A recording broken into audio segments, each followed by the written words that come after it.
emerge. You know, we're seeing the Boxee Box and Roku and Apple TV, and we're of course this next generation of connected TVs that are bringing the Apple-like experience and video moving through the apps onto the TV. And we're starting to see, at least in incremental ways, people get used to the idea. I don't know, in my house we've had these boxes since I've been testing and reviewing and writing about this stuff forever. I actually have all of those boxes attached to my TV and play across them, but like you, I keep defaulting back to the Apple TV.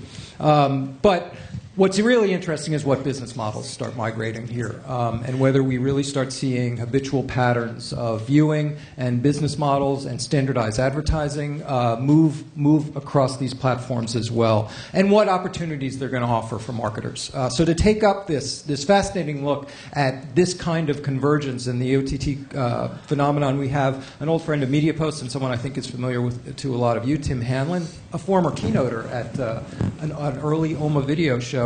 He's the founder and CEO of the Vertere Group, an investment advisory. He advises companies like AT&T Uverse. Before that, he has led the corporate investments for a number of agency holding companies, including IPG and Publicis, and helped a number of startups that are highly recognizable, like Machinima, Mixpo, Blink Media, and SpongeCell. Please welcome Tim Hanlon.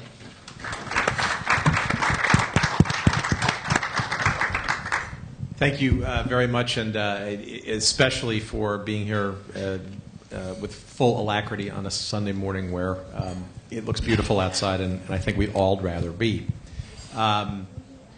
My goal in the next 45 minutes is to A, keep you awake, B, entertain a little bit, but C, kind of just delve in a little bit more into what Steve was sort of suggesting is not quite embryonic anymore, but still far from fully formed, over the top, whatever that means, content consumption and the monetization around. We have an extremely good panel here from different touch points, different starting points, different points of understanding, and your questions will be encouraged, so get them ready. And frankly, we may even just start taking them during the course of the conversation instead of waiting until the end. So if there's something that makes complete nonsense or complete sense to you, feel free to raise your hand, and we'll try to bring you into the conversation as well. So I'm going to start right just to my left and let everybody introduce themselves a bit. But obviously not only your name, but where you're from, and give me just your initial sense of what you consider OTT, over the top, let's call it alternate video distribution, your company's sensibility about what that all means when you go back to the office. Sure. So I'm Andrew Kippen. I run marketing at Boxee, and we're a software company based down in New York City. We license our software out to hardware makers to essentially unite a lot of the content that's out there on the web with a DVR that actually stores content on the internet, and then introduce a really nice program guide and discovery aspects and social aspects to live TV viewing, specifically for broadcast. So we're kind of like a TiVo, a Roku, and a Slingbox all in one for under $100. And in terms of OTT, we really view that as simply getting content that you normally would get in the living room, on your living room TV, instead over the web. So TV shows, movies that you would see on broadcast or cable, delivered through an internet connection. I'm Tara Maitra. I work for TIVO, and I would agree with Andrew in that we certainly, our view of OTT is that it's that same programming, and it's delivered to the television, but through IP, through internet. I would say that also you may think of TiVo as the brand of DVR that you've known. Today we're still available in retail, but we're also available through many of the cable operators that you might be subscribers of. About 5 years ago, we really started focusing on bringing the linear television experience or pay TV experience and combining that with over-the-top content. And so we've got, similar to Boxee, partnerships across the board with Netflix, Hulu, Amazon, etc. But the unique proposition that TiVo has is we have integrated search and an integrated program guide, so that when you are searching for, name a program, you're getting all the search results that are from when it's available on linear and when it's available on cable VOD, if we have an integration with that operator, as well as what over-the-top providers have made that available. So, for example, I missed Downton Abbey. All 3 seasons happened. I hadn't watched one. I went onto my TiVo. I searched Downton Abbey. I could see that season 1 was going to be coming to me through Netflix. Season 2 was Hulu, and season 3 was Amazon. And I plowed through them through the different channels. But I think one of the challenges today with over-the-top is that while people understand there's so much content available, there really isn't a great way that it's being organized. And so you could sit there and say, where do I have to go? Which service is going to give me what piece of the content that I'm looking for? So I think that's a challenge for all of us. Hi, I'm Sharon Peyer, and I'm one of the founders, and I run business development for HitBliss. HitBliss is a new service. We launched a private beta on March 1st. And we really consist of 2 parts. One part is a store that parallels iTunes or Vudu or Xbox, where we offer new release movies and television shows to consumers over the internet. And everything is transactional. So users have to pay in order to access the content. The movies are available for 24-hour streaming. TV shows are to own. And then we have a second part, which is actually a much more interesting aspect of what we do, and that is what we call HitBliss Earn. And it is something that operates independently of the store, or can, and users install it to their PC right now, and they can opt in to engage with targeted advertising. And in exchange for their time and attention, which we carefully monitor, they are compensated with cash credit that they can then use to rent movies and purchase TV shows in our store. So I would agree with everyone here about what OTT is. I think you do need to be on the television set in order to enjoy the content, but I think there's also an OTT component for advertising, and I'm not sure that needs to be on the TV. On the TV screen. I think it can be on multiple different kinds of devices. So it'll be interesting to engage in this conversation a little more deeply with the rest of the panel. Hi, I'm Debby Ruth. I'm with Open TV, and we are a lot of the infrastructure behind the scenes on the sell side, mostly with cable in the cable television space. And cable television is also my roots, and where I think the original fragmentation started skyrocketing. And I think this is another iteration of fragmentation. And so it's our job is to keep things simple for you guys. So we're trying to enable the sell side with cross-platform trafficking, cross-platform billing, ways to integrate all of these different platforms that they sell against and that you want to buy against, and make it simple. Hi, I'm Andy Wassef. I head up innovation at MEC in North America. We're a communication strategy and implementation group across different platforms and specialisms. Same name as Andrew and exactly the same description as OTT, so nothing more to add on that. All right, fair enough. I'm going to start with some hot off the presses research, and then I want to hear your reactions to this. And I guess this sort of is under the title of "Are we all paying too much attention to something that's maybe not truly here yet?" According to Piper Jaffray, most consumers are only looking to use. Sorry, this is actually Avner, your boss at. He's causing trouble again? No, well, that's okay. But this is in conjunction with Piper Jaffray. He was quoted as saying only, let's say, 60% of U.S. households have a game console, and most of those are connected to the internet. And then, off quote here, this is the Piper Jaffray research. Most consumers are only looking to use Netflix, Pandora, and a couple of other popular apps, and they can already get those via game consoles, etc. Let's see, there's no need for more than 50 apps on a TV. Different TV makers are seeing different attach rates. So basically using some of that, those comments and some of that information. With the exception of Netflix and Pandora, and maybe that's maybe an Amazon, are we really there yet? Is it really that much activity going on in connected devices and alternate viewing that you see, that you encounter? or is it actually really happening more than we actually want to know or believe because nobody's really capturing it measurement-wise yet? And if you look at, Nielsen just came out with a survey last month adding a whole new category to what they're tracking called the zero TV household, which are, strangely enough, it doesn't mean you have no TVs. I think I was reading this, but it means that you're watching Except if you're staying here. Right.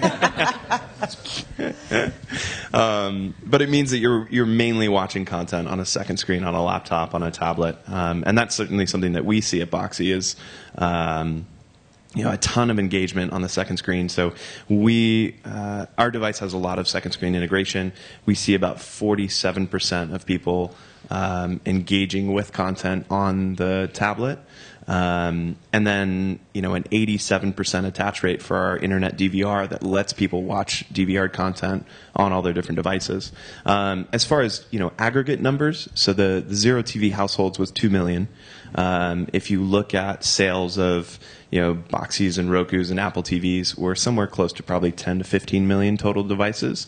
So certainly a market that is there and strong, but definitely nascent still. So are we overhyping this or underhyping it? You should have some idea too. I would say that there's one distinction I would make.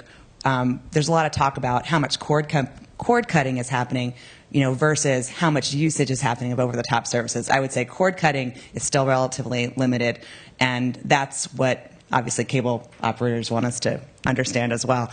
But I do think even looking at TiVo devices where you've got over-the-top content and keep cable VOD in some cases, and then linear TV. And we're certainly seeing huge usage from the services you mentioned. I mean, today we've really, getting back to your original quote, we don't have as many apps as Roku. Most of our apps are specifically tied to premium content, and those are clearly performing the best. Some of the other apps that are a little bit more focused on niche content are doing okay, but it's still pretty much a tangent. How many apps and or delivery environments can we really support or think about? I mean, is this going to be another, Android App Store phenomenon where we have just another navigation and guidance problem with everybody's app out there and nobody sort of interconnected with each other, or does it sort of collate or consolidate into premium services? I mean, what are you all sort of seeing and assuming? Maybe from an advertising perspective, you may have an idea. Yeah, I think it's an interesting point because, as you've just alluded to, having endless apps in a TV interface doesn't help or solve the challenges that consumers have when it comes to content discovery, right? It just changes it from one long list to lots of different apps that you still have to go and access. So you still have the same problem. So I think from a consumer perspective, content discovery, you want to find a different and a better way of surfacing great content. And as it exists now, over-the-top boxes, that even with Netflix, etc., as you go through it, it's not necessarily that simple and easy to find great content that you may not be aware of. So look, there's solutions that are being mooted out there, including from MySpace, which is looking, and ZBox for another example, who are looking to introduce social discovery to aid existing discovery mechanisms. So things that your friends are watching, things that the general community are watching. That could be interesting. Does that then become purely a kind of a popularity contest that people are just watching more and more, keeping up with the Kardashians and less alternative, more interesting content possibly? But I think there is a need for a different way to aid content discovery, and endless apps wouldn't necessarily be the answer to that. All right, so actually, let's talk about that, and Debbie, I'll let you jump in right after. So guidance and navigation, discovery, all of that. Obviously that's a problem now, even before any over-the-top video opportunities or content is available, right? With cable on demand and DVR choices and how many, hundreds of linear channels and sub-channels. And now this sort of just a plethora of stuff coming in across the transom from this internet thing, right? It's gonna go from a brief snow shower to a blizzard of content, right?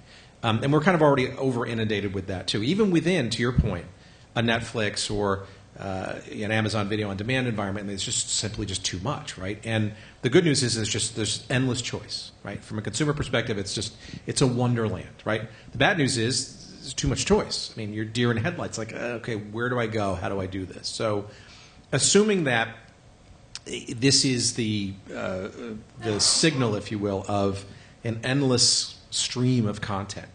How do you, as a network operator and/or as a neo network operator, maybe like a Roku or a Boxee or whatever, or even TiVo even, how do you help encourage consumers to see more value in all the stuff that's out there by helping them find it and not cutting the cord so that they can benefit from this wonderful system of content?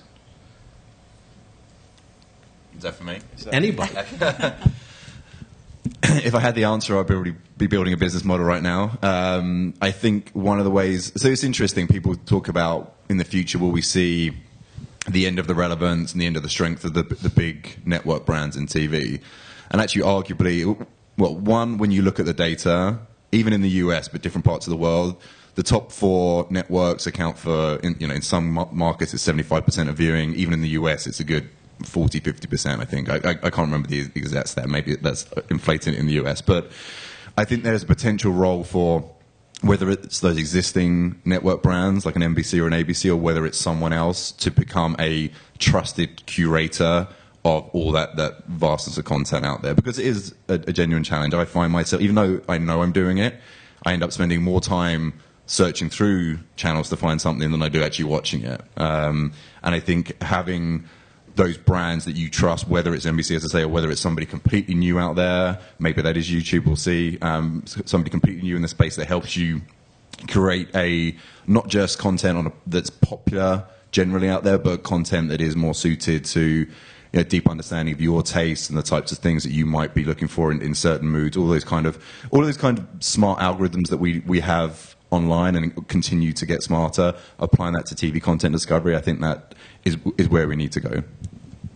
Yeah. I mean, like it or not, and even if it makes sense, and paradox of choice is already here with the amount of content we have, I think it's only going to skyrocket.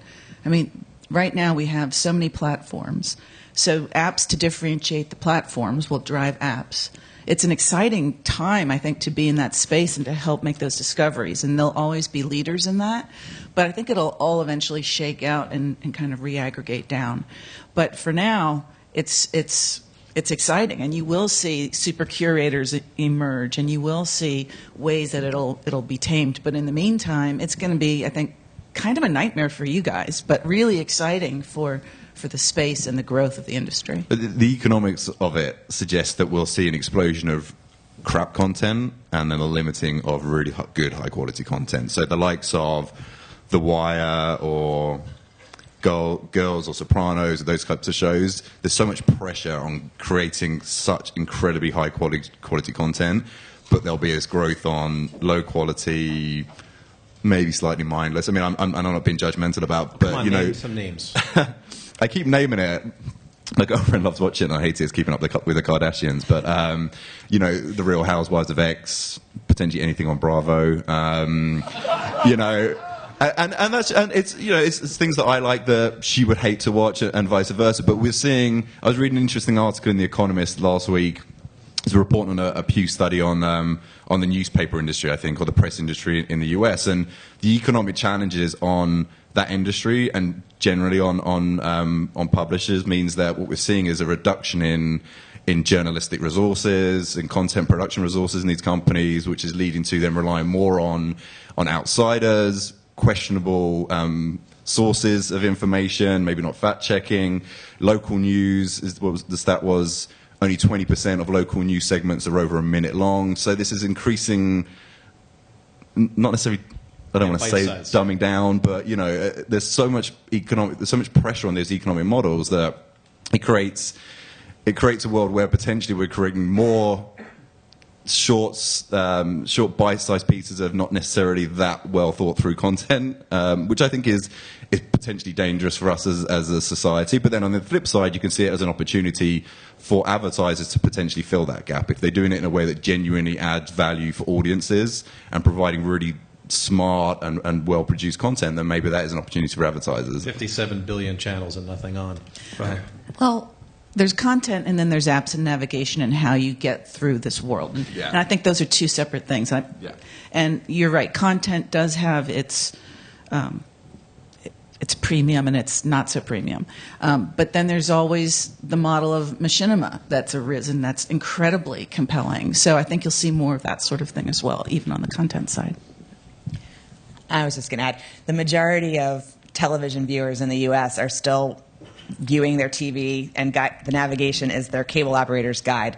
And in this world where we're looking at our iPhones and our tablets, and we're used to such high-tech, sort of better user experiences on every other device, you've got your main largest screen in the house, and it still has probably the worst user interface out there. And so with the exception of these newer devices, TiVo, Roku, Boxee, et cetera, again, the bulk of the consumer experience is still pretty miserable, and you're scrolling through that grid guide. And so to your question, I do think there are solutions out there today for managing millions of pieces of content. It's just that they have not become, the mainstream population hasn't adapted them all yet. So it's there. It's our job to market it better and to make people aware that, yeah, you can just type one word in, one letter in probably, and you're going to get your search results from most relevant to least relevant with 1, 2, 3 clicks. You can find any content you want, because I do think if you today are just a pay TV subscriber, even with cable VOD, even if you've got, let's say Comcast probably has the most robust cable VOD, you can still think that there is nothing on, because you do not know. Going back to my days at Comcast, we would spend so much time putting, and this goes back a few years, so it's obviously improved, but so many hours of programming, thousands and thousands of hours of great programming, and I would go to a friend's house who has kids and say, do you have any, do you know that all this programming is here for your kids? And they just wouldn't know it, because there's the cable operators have not found a great way to present content. Yeah, just to add to that, I think the role in TV, or a strong role in the TV for the big digital four of Google, Apple, Facebook, and Amazon, will be to help in that realm. Whether they'll become content deliverers of content remains to be seen. But when it comes to finding better ways to surface and find content, I mean, if Amazon can apply the intelligence they have on algorithms of shopping behaviors to TV viewing behaviors and help you surface content that's related to all those habits, if they can put those two things together, then that becomes a really interesting solution. And I think they're in a better position than necessarily the pay TV companies. Yeah, I think a lot of it also depends on whether you're watching live content or looking for live content that you're going to maybe DVR and watch later, or you're looking for VOD content. I mean, on the internet there are plenty of recommendation engines that exist today, like Yideo. They've got every episode offered by every potential content provider out there. And anyone who's I would call them not a cord cutter, but a never had a cord person, they know about this, and that's how they find their content. And search has also done a great job, even though there are probably, there's very little thinking that goes into telling people where programming is. And that's why pirate sites have become so popular, whether we like to admit it or not. And the next generation is, I think, where we need to look, because they don't seem to have too many needs. They're satisfied with the content that shows up in a search result as soon as they search for it, and they'll spend time looking for it. So I think people's psychology is changing as the world is changing, and we need to be ready to adapt to that. So let's then slide into the economics of all of this, right? So if we believe that somehow networks will not be the only diviners or curators of content, and network operators will not be the only curators or diviners of choice, what do the economic models look like for seemingly infinite choice? Is it perhaps through the new re-aggregation of guidance and navigation? I mean, it's almost like a game of pickup softball, where everybody you kind of you grabbing the handle on the top, and whoever's got the grip on the top of the handle kind of is the winner. I think there are a lot of people, TV Guide, Gemstar, pre-Rovi, etc., trying to do that. Everybody wants to be that first gate, right? That first sort of funnel. Is that where all the power and the revenues come from, or is it attached, or could it be attached to the programming itself, or is it maybe something like a HitBliss where it's kind of a balance between premium and subsidy through advertising? I mean, I would say there's no clear winner. I think there's options for all those to take place. for me, what we see in the industry, and then as we talk about things inside of Boxee, we look at apps like Fanhattan and NextGuide and ZBox as really innovating and kind of just starting off maybe in the past year or two to kind of understand what it is that consumers want and being able to iterate so that on your iPad, if it knows that I grew up in Dallas, Texas, if there's something on related to Dallas, it's going to recommend that. If it's related, something that one of my friends watched, it's going to be related to that. I honestly think it's a really interesting place for advertisers to be thinking about. We don't get a lot of people approaching us and saying, hey, how do we work with you? Here's a vision of the future that we have. How do we make that come true on your platform? Which I think is a little disappointing, and something that I continue to say at every advertising conference is, you guys have to drive this because you're the ones with the money, and you get what you want, whether you're the agency or the advertiser directly. But is it advertising for a system that essentially is aggregating and allowing people to find content better and faster and more smartly? Is that your business model? Is advertising the expected revenue stream for you? Is it one of them? It would be one. It will be one in the future. And I think there's a sponsored model, there's a recommendation model, there's a human curation model that all work in that space. But certainly, we have a featured section that drives most of our viewership, and there's a great case study with an Irish cable provider that slotted in some crazy show onto their featured section, and it became one of their top 10 hits, even though it was absolute rubbish.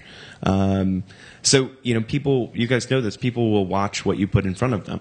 And I think that's a major driver of economics in this space. So, Tara, you guys have gone back and forth on the advertising directly thing. What are your senses about all that economics? Yeah, I think obviously, or maybe not obviously, that all the models have to live within the ecosystem. Like when you talk about the guide players versus the different content providers versus the different distribution channels. If we just take TiVo, for example, TiVo has a relationship with Suddenlink. So Suddenlink will, if you are a subscriber of Suddenlink and you call and you ask for a DVR, you'll get a TiVo. Well, in this model, you will have your linear programming, you'll have your VOD, you'll have some over-the-top programming, depending on the rights issues. And so who benefits? There's an advertising model. There's advertising that lives on the TiVo platform that counterbalances fast-forwarding behavior. There's advertising that's from all of the, pay networks. You've got HBO. It's a subscription model. Let's just say the rights worked and Netflix and Hulu Plus and Amazon were all allowed. So you're going to have your subscription model. You're going to have an a la carte model. So I guess and then when you look at, in this case, TiVo's providing the guide. Is TiVo's source of revenue, is the business model the guide? No, but is TiVo's providing a service to Suddenlink, right? So I guess the Rovies, and in some cases TiVo is a vendor to a cable operator. In some cases we're marketing directly to the consumer. But across the board, when you look at all of these companies, everything almost needs to coexist, because if you're really going to provide the ultimate choice, all the business models have to exist. Agreed. So with Sharon, you guys have obviously moved it from just quote-unquote advertising to actually a subsidy type of model, right? Mm-hmm. Which is maybe more appealing or understanding from a consumer's perspective? Well, I think our belief is that, in this new world, this is an evolution that's happening. It's not a revolution. It's going to take time, and people have to adjust. And when I say people, I mean the advertising industry, I mean the content distribution industry, and I think the consumer is driving it all. And so I do believe that there's a role for all these different models, but I don't think any of them translates one-to-one to the OTT world, because consumer behavior is very different. And I think if you think about, just take the content industry and their windowing, the content that is ad-supported, that, basically can be subsidized by advertising, is usually the oldest, dustiest title there is. And there's a reason for that. And the reason is that advertisers don't pay enough to compensate content owners, for the production value of their content. And so you get the more pricey content in the earlier windows, which is where the transactional model comes in and the VOD models come in. But I think in the OTT world, what we're saying is, there's an opportunity for advertising dollars to actually pay for the price of premium content. And that will take a while to prove, but the reason it can be done is that you have these tracking capabilities in advertising. You have targeting capabilities. You can, ensure that people are paying attention, and you can see the results, and you can see your ROI. So I think there will be change. I don't think it'll be a model where advertising interrupts consumers, and that's our belief. The consumer never wanted to be interrupted when he or she was watching premium content. They don't even like it in a movie theater when they have to watch pre-roll ads. And so the consumer is in control, and whether we like it or not, they're going to get ad-free content. They're going to steal it if they have to. They don't like stealing it. And content owners don't want them stealing it. And I think there's a role for advertisers to play in that ecosystem. So, Andy, do you think that advertising, maybe through a more kinder, gentler model, a la subsidization, pay-as-you-go kind of thing, can move up the curve a bit to more of the premium world, maybe where there's a first-run scenario, maybe it's a full-length movie, that kind of thing, without sort of having to wait till that third or fourth window?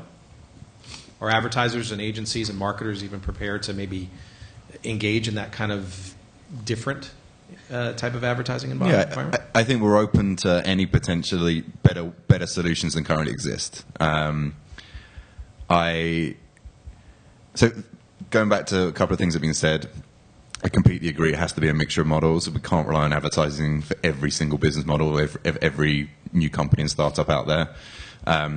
There's always only ever been a finite amount of ad dollars, and there will always only ever be a finite amount of money out there from advertisers. So it can't. Not everyone can rely purely on that. The second thing is, if you look at, I think the stat is primetime cable. 18 minutes of every hour is advertising, More right? than that, isn't it? 18, 20 minutes. I mean, that's, we have a lot of advertising back home in the UK, but when I moved here a few years ago and I was, watching movies on cable, it's a painful experience. It's not a pleasant experience. I've been watching broadcast television in the United States. Yeah. 22, 23 minutes in certain cases, maybe even more. So I think it's fair to say it's not the ideal scenario. On the flip side, as we've mentioned a couple of times, is the economics of paying for this high-quality content, which we all want. So we have to look at alternatives. So the scenario you guys have outlined absolutely is an alternative we would look at. The Hulu ad selector model, is that right for more traditional TV? I'm not sure, but it's interesting that it was referenced also by the chairman, I think it was Dish, a couple of weeks ago, mentioned it as we probably should have been a little bit more explicit at one point or other that there's the value exchange, free content for advertising.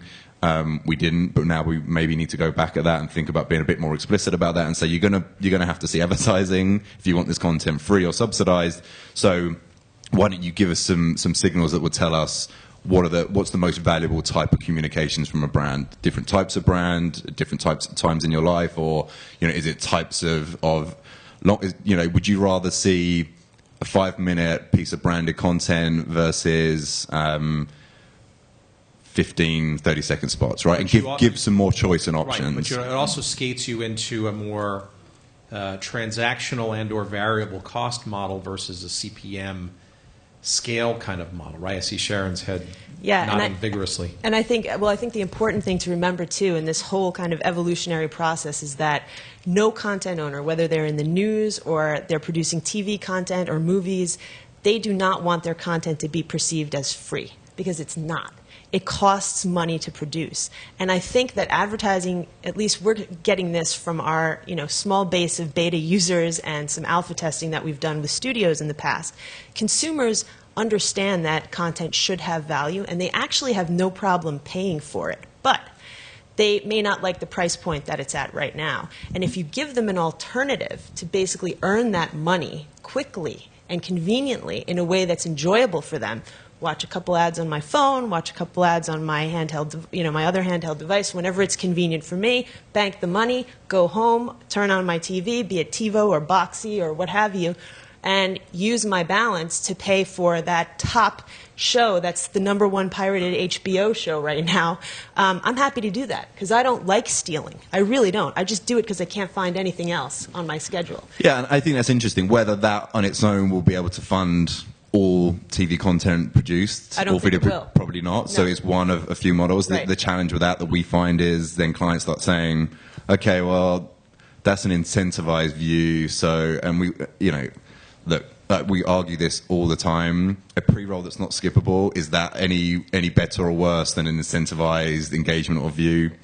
No, I would argue it's not. But there's different challenges. But what I would say is I think anything should be on the table for us to consider to make the experience better for viewers, as well as making it work for advertisers and content makers and rights owners. And there I would say that the important thing to remember there is the advertising industry is also undergoing an evolution, right, as we're kind of discussing. The main thing is the consumer, is already in control, whether we like it or not.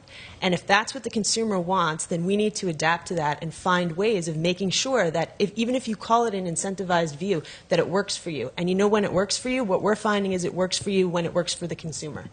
And that is something that nobody has really been able to acknowledge in the past. So, yeah, I agree with that. The consumer's in control. I don't know, are they in control when it comes to TV content? Because you can't access.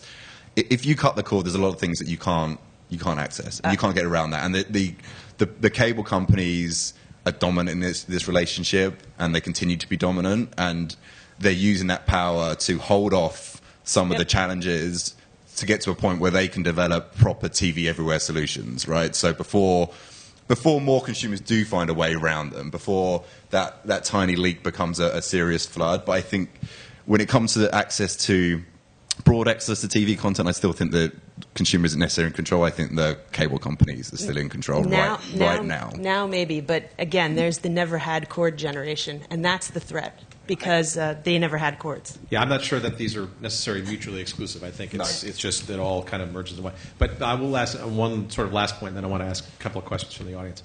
When we talk about that capability, right? So if I'm a consumer and I'm leaning in and I'm choosing something that's either been recommended for me that I just happen to search and find, you could make the argument that I've gone out of my way to actually engage with that because I've actually selected it and chosen it, and I'm not necessarily being just message to, regardless to who I am. What that does bring up, though, is that it's a different sort of value equation from a business perspective, right?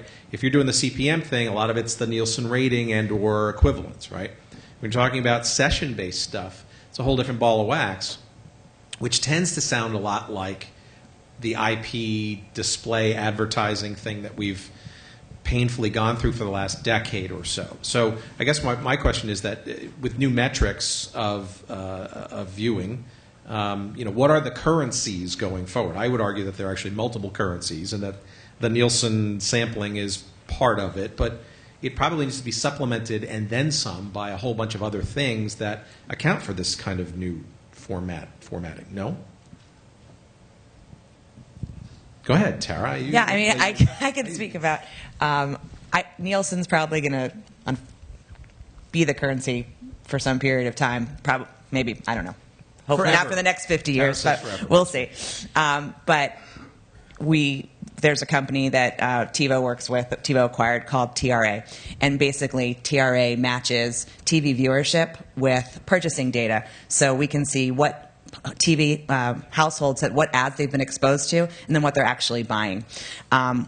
TRA is now matching that with online ad exposure as well. So you're moving to this cross-platform where you're seeing this person in this household see this ad on TV, this ad online, and then what did they purchase? And so I think we're going to continue with set-top box data and online measurement. And as we look across mobile web and TV to get a much better picture of what's going on. And if you can track it to what the real, there's your ROI of purchase, which I guess is the ultimate end goal, revenue. But to the extent that you can measure brand effectiveness, we absolutely need to move away from. Even if Nielsen's the currency, these additional sources of data and measurement are going to complement and help inform and educate how the media buy is done. But if I'm watching something in an over-the-top environment through a movie service or a Crackle or some other just free video service that's being piped now through my set-top, through, frankly, even my game console and stuff, how is that being measured? What is the measurement? What does that measurement's currency look like? Is there any currency? Well, ABC has a great early example of just commonizing all of the impressions across every platform. So I think that's a good starting point, and the fact that it seemed to have been well adopted in the buying community is a good sign, at least until I think measurement catches up with where all of the different platforms are going. Andy, do you guys do any advertising in over-the-top streams? Yeah, we do. And I think to the point that you just mentioned, technology is outpacing measurement, and that's just probably going to be the world that we're going to live in for the foreseeable future, I think. So we have to, the way that we look at it is we inform our clients as best we can, help them make informed decisions, and say you're not going to have perfect sources of information. So if you want perfect source of information and measurement, then you maybe aren't going to be able to play in some of these worlds where your consumers are active. That's up to you, and if you're comfortable with that, then you're comfortable with that.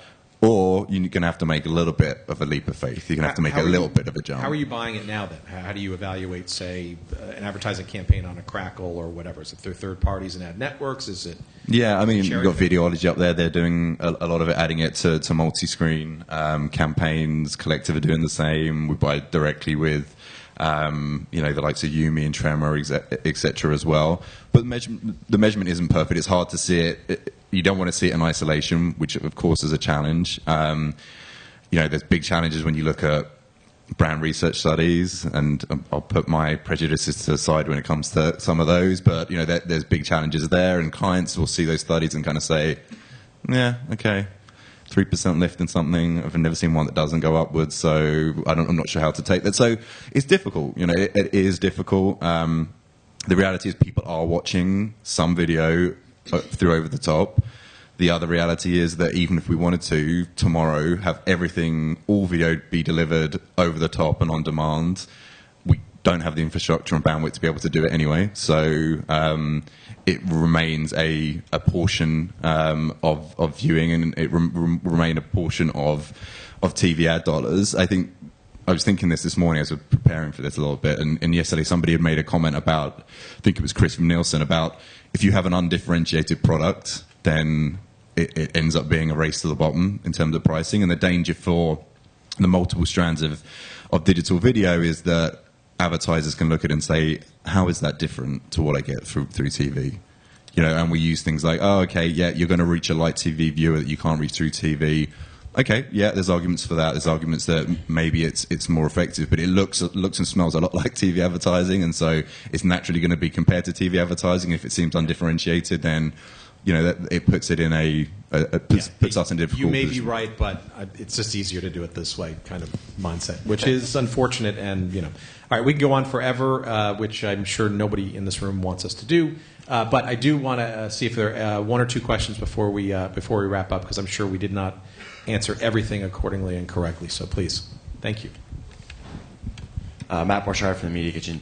How do you see original programming on Netflix or HBO Go becoming available to everyday users? Is it sustainable, for one, and then how's it going to affect products like yours of over the top? Directed to the group.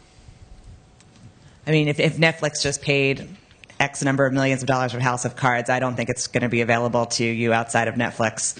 But I think it's an incredible move provided it works out for them financially, for over-the-top services, because the more that over-the-top services, can have exclusive content, it's going to obviously drive those usage of those services. And for devices like ours, having the ability to provide that access to the TV, it's something that I think kind of just takes this whole industry forward.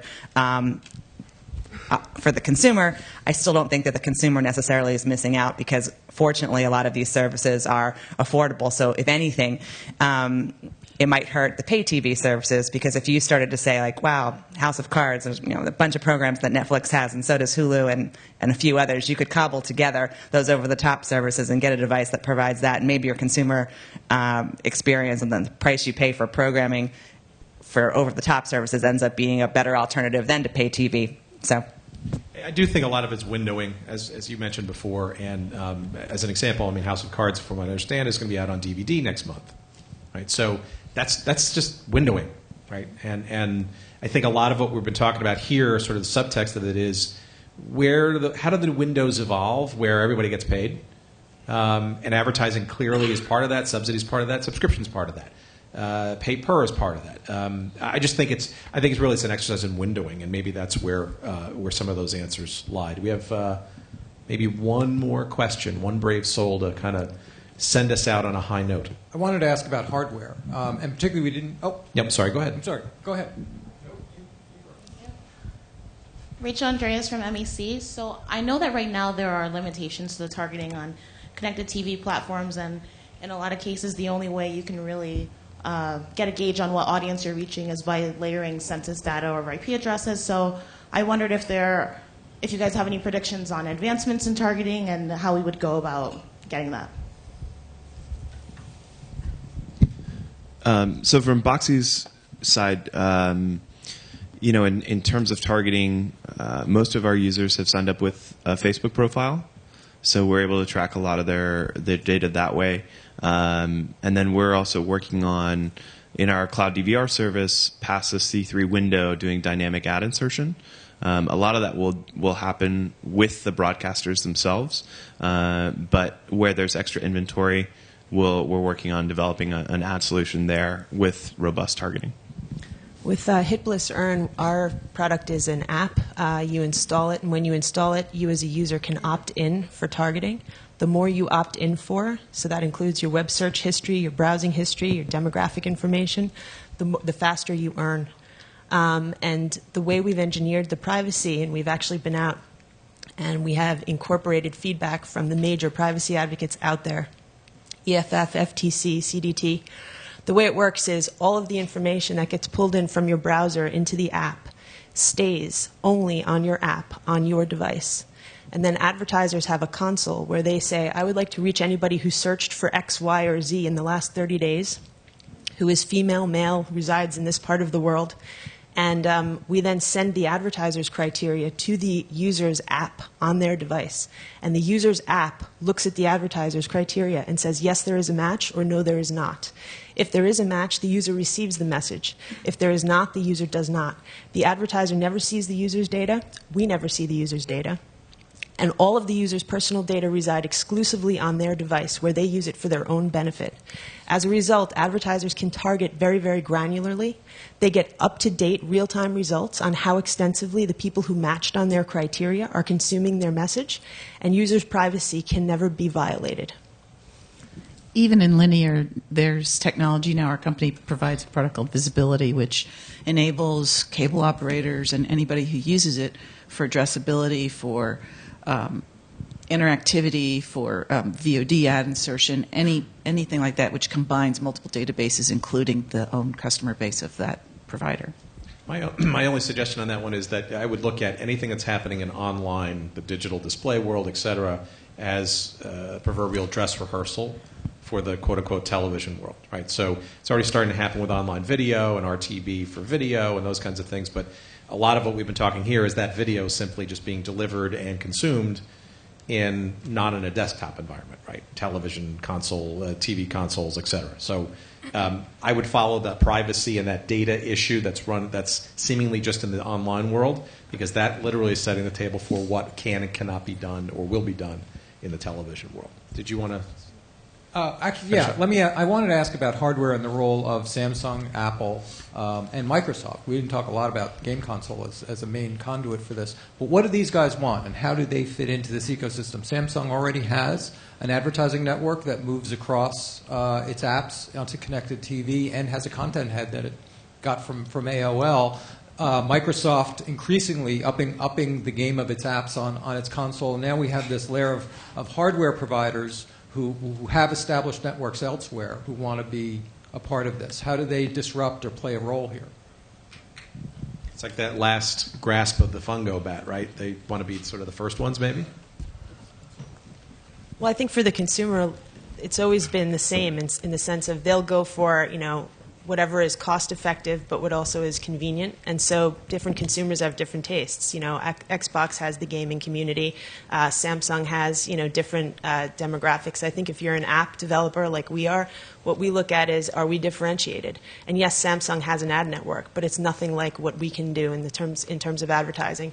And we look at HitBliss Earn as something that can live on its own. It can be the PayPal of the future for micropayments, and so we're in the game for all of those providers. We could complement Xbox's content, we could complement Samsung's content, and help them sell more devices as a result.